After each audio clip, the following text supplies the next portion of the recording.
함께 고백합니다. 감사로 제사 드리는, 감사로 제사 드리는 자가 하나님을 영화롭게 하나니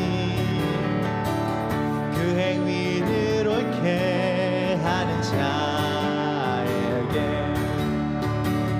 하나님의 구원 보이시리라. 감사드려, 감사드리세, 감사드리세 아버지께 감사로 제사를 찬송 드리세 아버지께 우리의 찬송을 할렐루야로 할렐루야 할렐루야 우리의 찬송을 예예 할렐루야 할렐루야 할렐루야 영원토록 찬송 드리세 찬송 드리세 아버지께 우리의 찬송을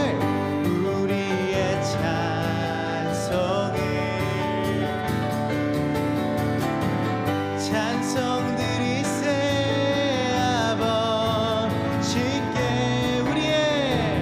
우리의 찬송을 할렐루야로 계속해서요 할렐루야 할렐루야 우리의 찬송을 주님께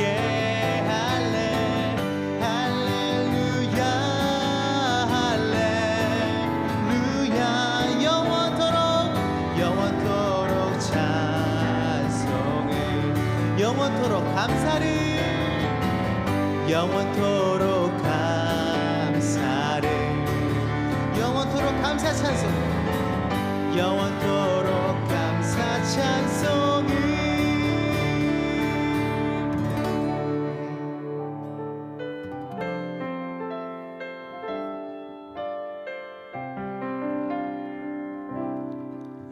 내가 누려왔던 모든 것들이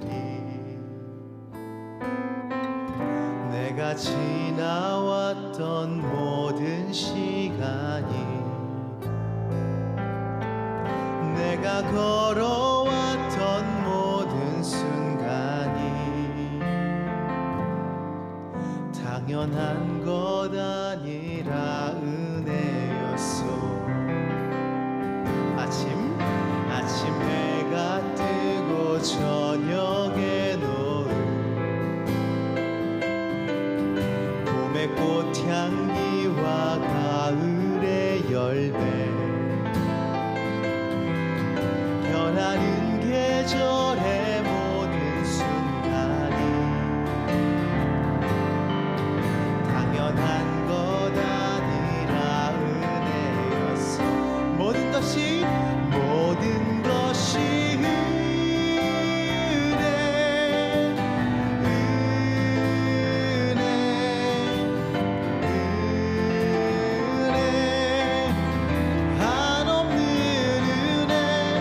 삶에 당연한 것 하나도 없었던 것을 모든 것이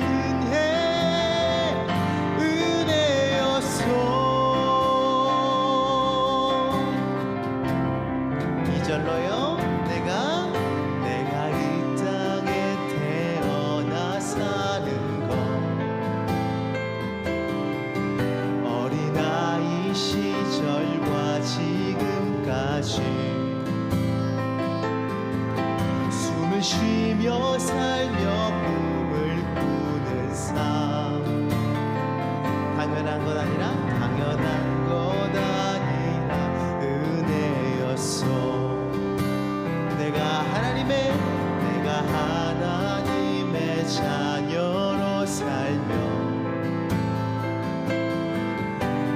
주를 찬양하고 예배하는 삶, 복음을 전할 수 있는 축복이 당연한 건 아니라 은혜여서 모든 것이 한없는 은혜, 내 삶에 당연한 것 하나도 없었던 것은 모든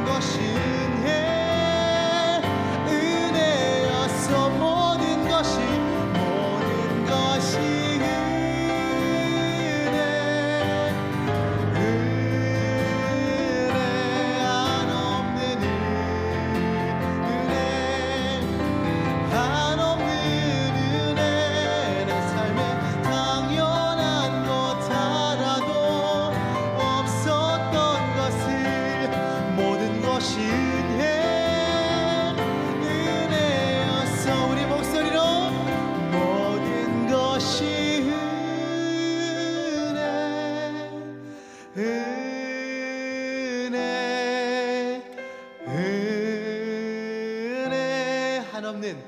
한없는 은혜, 내 삶에 당연한 것 하나도 없었던 것은 모든 것이 아멘 은혜였어, 은혜였어. 지금까지 지내온 것 주의 크신 한이 없는 주의 사랑 어찌 이루 말하랴. 자나깨나 주의 손이 항상 살펴주시고 모든 일을 주 형통하게. 우리 3절로 함께 고백하실까요? 주님 다시 배울 날이 날로 다가와. 무거운 짐 주께 맡겨 있으나 또 멀잖네. 나를 위해 예비하신 고향 집에 돌아가매. 주님 아버지의 품 안에서 영원토록 살. 우리 마지막으로 1절 다시 한 번만 고백하며 나아가시겠습니다. 지금까지 지내온 것 주의 크신 은혜라. 한이 없는 주의 사랑 어찌 이루 말하랴. 자나깨나 주의 손 우리를 항상 살펴주시고 모든 일을 주 안에서 형통하게 하시네. 모든 일을 주 안에서 형통하게 하시. 모든 일을 주 안에서 형통하게 하시네. 아멘. 주님 감사합니다. 우리나라에도 명절이 있고 이스라엘에도 명절이 있습니다. 우리나라의 명절과 이스라엘의 명절은 조금 다른 점은 우리나라 명절은 가족을 중심으로 각 집으로 이렇게 갑니다. 근데 이스라엘의 명절은 예루살렘으로 모이네요. 예루살렘에 모이는데 예수님 당시에 예루살렘의 유월절에 모이는 인원이 몇 명쯤 됐을까요? 이 당시에 예수님 시대의 역사를 잘 기록한 사람이 요세푸스라는 사람이 있습니다. 물론 이 사람은 신학자는 아니고요. 일반 역사학자인데 이스라엘의 여러 모습들을 기록을 잘 남겨놔서 신학자들도 또 일반 역사학자들도 많이 인용하는 사람입니다. 그 요세푸스가 이야기하기를 예수님 시대에 예루살렘의 명절에 약 250만 명이 모였답니다. 250만 명 하면 어느 정도인지 좀 감이 어떻게 오실지 모르겠는데 지금 예루살렘의 인구가 몇 명인가 봤더니 90만 명이 조금 넘습니다. 그러니까 지금은 예루살렘이 굉장히 커져서 90만 명이 넘는데 그래도 270만 명이 왔다 가면 막 골목골목마다 사람으로 어떻게 보면 이렇게 서기가 쉽지 않을 정도였던 것 같습니다. 예수님 시대의 예루살렘 인구를 생각하면 더 놀랍습니다. 예수님 시대의 예루살렘 인구는 6만 명에서 8만 명 정도로 추산됩니다. 그러니까 오늘날의 우리로 하면은 6만 명 정도면 아주 지방의 작은 도시죠. 근데 6만 명, 8만 명이 있는 그 도시에 270만 명이 한꺼번에 왔다 생각을 해보십시오. 와, 놀랍습니다. 어마어마한 숫자입니다. 예루살렘은 사실 처음에는 그렇게 큰 도시가 아니었어요. 다윗이 처음에 이제 다윗성을 짓고 이제 성전을 짓기 전에 예루살렘은 인구가 약 2,000명 정도 됐다고 합니다. 그러니까 여러분 생각해 보십시오.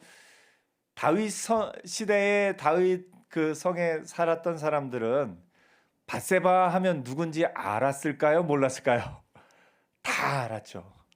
그러니까 그 당시는 누가 어디에 살고 뭐 누구네 집이 누가 전쟁에 나갔다가 어떻게 되고 그거 다 알았던 시대에 2,000명밖에 안 됐는데 거기서 다윗과 밧세바의 일은 사실은 소문이 안 날래야 안 날 수가 없는 그런 일이었던 것을 우리가 보게 됩니다.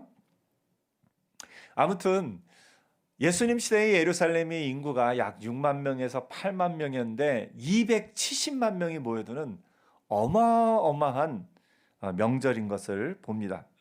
그 명절에 온 큰 무리가 예수께서 예루살렘에 오신다는 것을 듣고 사람들이 모여서 예수님이 오신다는 소식을 듣고 예수님 앞으로 모여듭니다. 여러분 생각해 보십시오. 한 몇천 명이 모여도 어마어마한데 270만 명이 다녀가는 그 유월절 기간에 예수님이 오시니까 사람들이 종려나무 가지를 들고 호산나 외칩니다. 놀라운 사건입니다. 근데 그때 예수님이 어린 나귀를 타고 가십니다. 사실 우리는 그냥 사람들이 종려나무 흔들고 예수님은 어린 나귀 타고 들어가신다. 이게 우리 입장에서는 그렇게 크게 이상하지는 않아요. 근데 이스라엘 사람들이 보기에 이거는 엄청나게 이상한 광경입니다. 제자들도 이 광경을 잘 이해 못했다가 오늘 본문에 보니까 뒤에 예수께서 제자들은 처음에 이 일을 깨닫지 못하였다가 예수께서 영광을 얻으신 후에야 이것을 깨닫게 되었다라고 이야기를 합니다. 이게 얼마나 놀라운 사건인지 한번 좀 살펴보도록 하겠습니다. 예수님이 오실 때 종려나무 가지를 들고 맞이하였다. 여러분 종려나무 가지를 들고 맞이한 것은 어떤 모습이냐면 굉장히 상징적인 의미가 있습니다.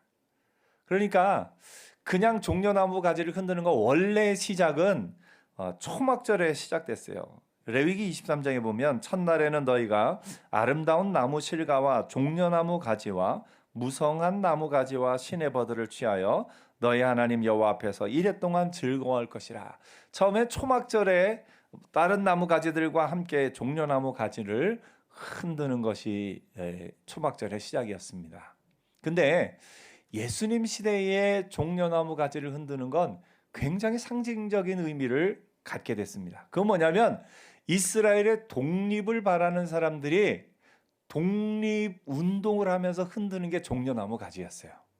그러니까 어떻게 보면 여러 상징적인 의미가 점점 더 그 의미가 풍성해지는 걸 봅니다. 우리나라에서도 그 노란 리본을 다는 거 여러분이 그 어떤 의미인지 혹시 아시나요?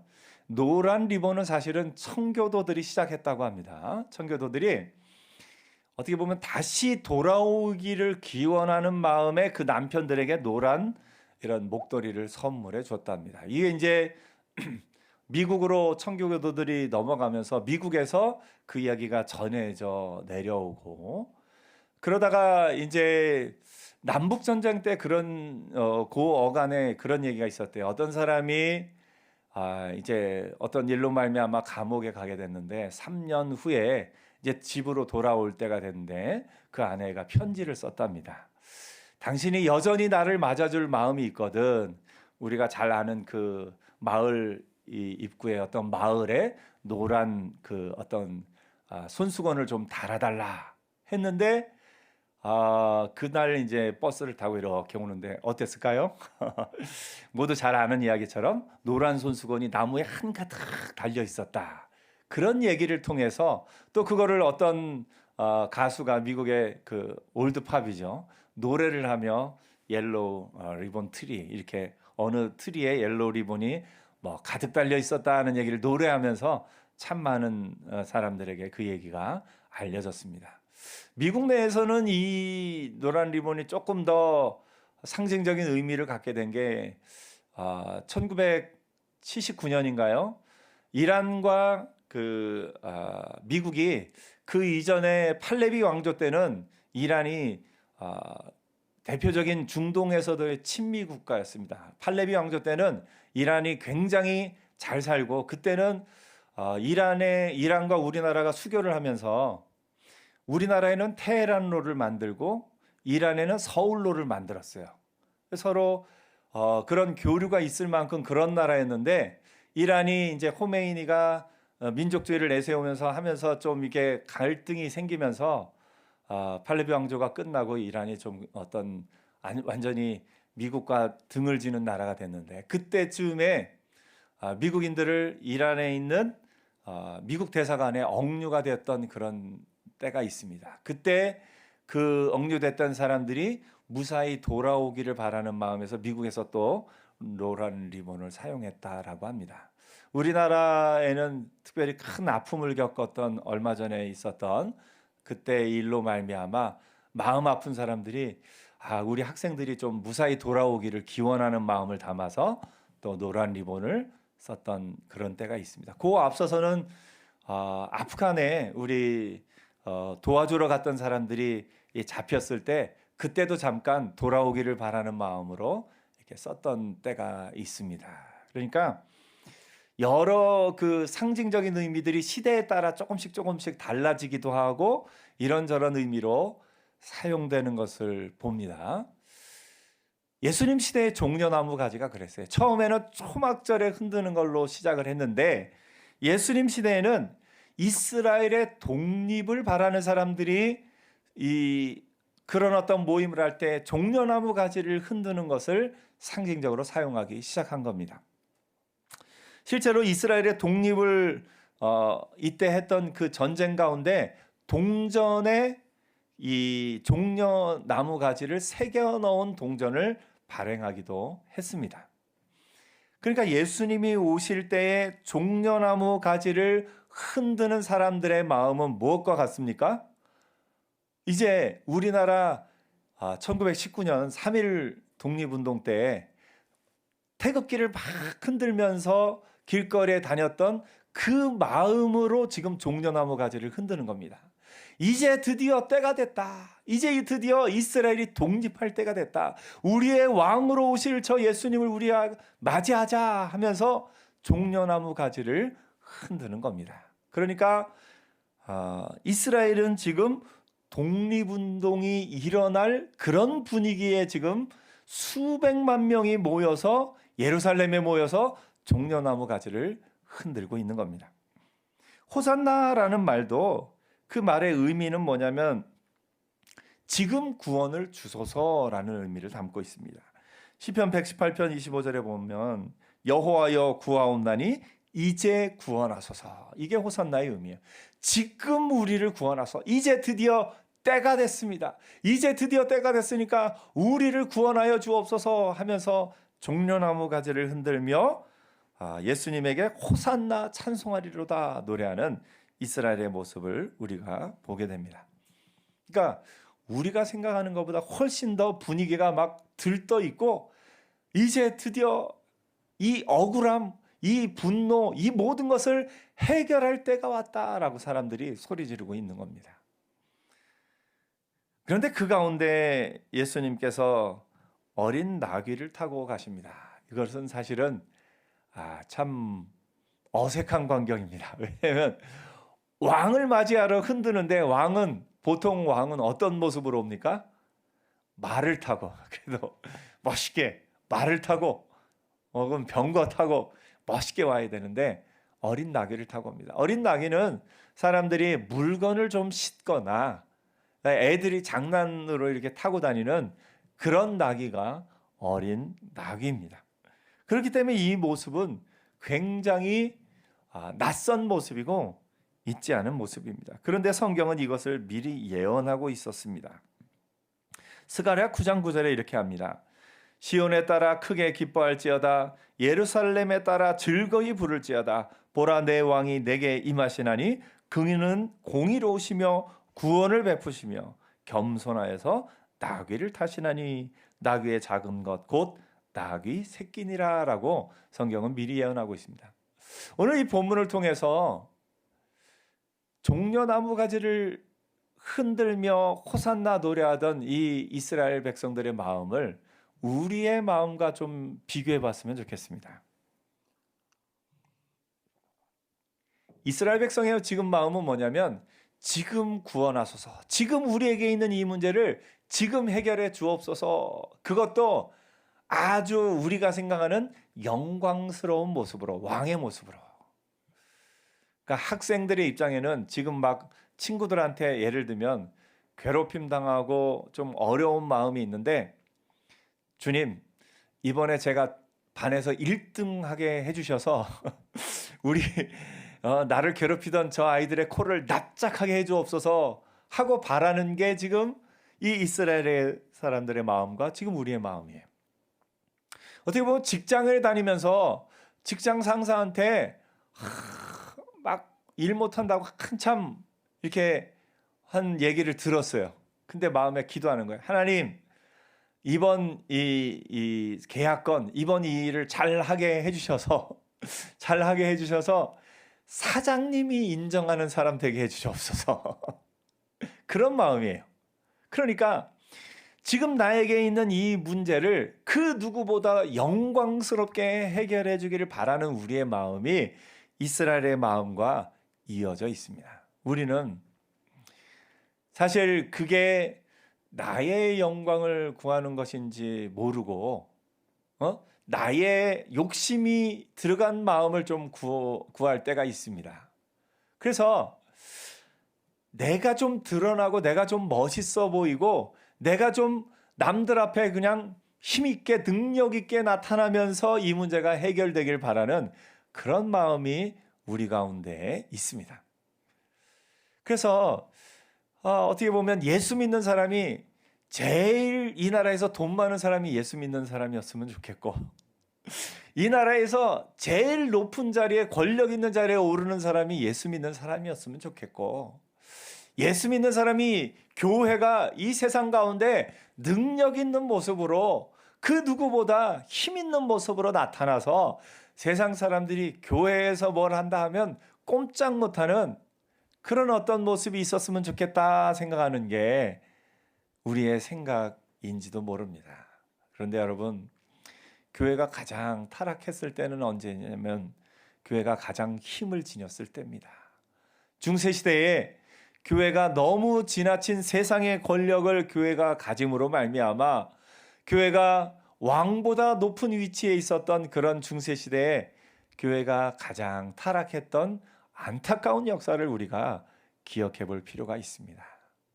우리가 지금 가져야 될 마음은 종려나무 가지를 흔들며 호산나 외치는 이 이스라엘 백성의 마음이 아니라 그런 이스라엘 백성들 사이에서 겸손하여서 나귀 새끼를 타고 가신 예수님의 마음을 우리가 생각해 봐야 됩니다. 우리는 높은 자리에 오르고 싶어 합니다. 능력 있는 사람이 되고 싶어 하고 사람들이 우러러 볼 만한 그런 어떤 사람이 되고 싶어 합니다. 남들과 비교해도 부럽지 않은, 내가 남들을 부러워하는 사람이 아니라 남들이 나를 부러워하는 그런 삶을 살고 싶어 합니다. 이게 종려나무 가지를 흔드는 이스라엘 백성의 마음이에요. 근데 예수님의 마음은 그것과 다릅니다. 예수님의 마음은 이 뒤에 나오지만 제자들의 발을 씻기는 마음이 예수님의 마음이에요. 이 바로 뒤에 예수님이 말씀하신 건 한 알의 밀이 그대로 있으면 그대로 있지만 그 밀이 땅에 떨어져 죽으면 더 많은 열매를 맺게 된다는 것을 이 바로 다음에 이야기하십니다. 내가 진실로 진실로 너희에게 이르노니 한 알의 밀이 땅에 떨어져 죽지 아니하면 한 알 그대로 있고 죽으면 많은 열매를 맺느니라. 예수님의 마음은 나는 죽으러 간다 하는 마음입니다. 나는 왕이 되러 간다 하는 마음이 아니라 내가 죽음으로써 하나님의 영광이 나타날 것을 바라보는 마음이 예수님의 마음인 것을 보게 됩니다. 오늘 여러분, 이 세상 가운데 우리의 마음은 어느 쪽에 속해 있습니까? 종려나무 가지를 흔들며 호산나 외치는 사람들 쪽에 우리가 속해 있습니까? 아니면 그런 소리들 가운데 겸손하여서 나귀 새끼를 타고 가는 예수님의 마음이 우리의 마음 가운데 있습니까? 우리의 마음을 우리 한번 이렇게 살펴보았으면 좋겠습니다. 오늘 여러분이 돈이 더 많아져야 되는 이유, 여러분에게 더 능력이 생겨야 되는 이유가 무엇입니까? 내가 더 잘 보이고 사람들 앞에 돋보이고 내가 더 영광을 얻고 내가 무언가를 더 드러내기 위해서 그런 것이라면 우리의 마음이 지금 종려나무를 흔드는 백성들의 마음과 같다라고 한번 생각해 볼 수 있습니다. 반면에 내가 돈이 더 많아져야 되는 이유는 더 잘 섬기기 위해서, 내게 더 능력이 생기는 이유는 그 능력을 가지고 더 어려운 사람을 돌보기 위해서, 섬기기 위해서 해야 한다라는 마음이 있다면 그것은 지금 나귀 새끼를 타고 가는 예수님의 마음을 우리가 본받은 마음이 될 겁니다. 오늘 여러분, 나이 많은 사람이 어린 사람을 섬겨야 됩니까? 어린 사람이 나이 많은 사람을 섬겨야 됩니까? 어떻습니까? 네, 예수의 마음을 가진 사람이 섬겨야 할 줄 믿습니다. 우리는 모두가 섬김을 받으려 하고 섬김을 받는 것이 당연한 위치로 올라가고 싶어 하지만 섬김 받는 것이 아니라 오히려 평생 사는 동안에 늘 섬기기를 기뻐하고 늘 낮아지는 자리를 오히려 기뻐하고 그럴 때 그 낮아짐의 자리에 있는 사람을 통해서 하나님의 영광이 나타나게 될 줄 믿습니다. 오늘 여러분, 내가 영광을 얻는 삶이 아니라 하나님이 영광 받으시는 삶을 살아갈 때 하나님이 더불어 예수님을 높이셨듯이 십자가에서 달려 죽으신 예수님을 높이셨듯이 여러분을 높여주시는 은혜도 있을 줄 믿습니다. 이번 한 주간 사는 동안에 나귀를 타신 예수님의 마음을 품고 사는 저와 여러분 되기를 축복합니다. 우리가 나귀를 타신 예수님의 마음을 품고 어딜 가든 섬기는 자로, 어딜 가든 낮아지는 위치에서 더욱더 다른 사람을 귀히 여기고 높여주고 격려하면서 그 은혜 가운데 사는 저와 여러분 되기를 축복합니다. 어떤 마음이요? 나귀를 타신 예수님의 마음. 옆에 한번 얘기하세요. 제 안에 예수님의 마음이 있습니다. 아멘. 그것이 예수님의 마음, 예수님의 제자된 우리의 삶이 될 겁니다. 오늘 여러분, 교회는요, 교회는 더 큰 힘과 권세와 능력과 돈이 있을 때 교회가 성장한 것이 아니라요. 때로는 박해받고, 때로는 연약한 가운데, 때로는 부족한 가운데 갈 때 오히려 그 가운데 하나님의 역사가 나타나고 하나님의 놀라운 은혜가 더욱 풍성했던 것을 우리가 기억하면서 우리 가운데 나를 통해서 하나님의 영광이 드러나며 나를 통해 하나님의 역사가 나타나기를 바라는 마음으로 사는 저와 여러분 되기를 축복합니다. 기도하겠습니다.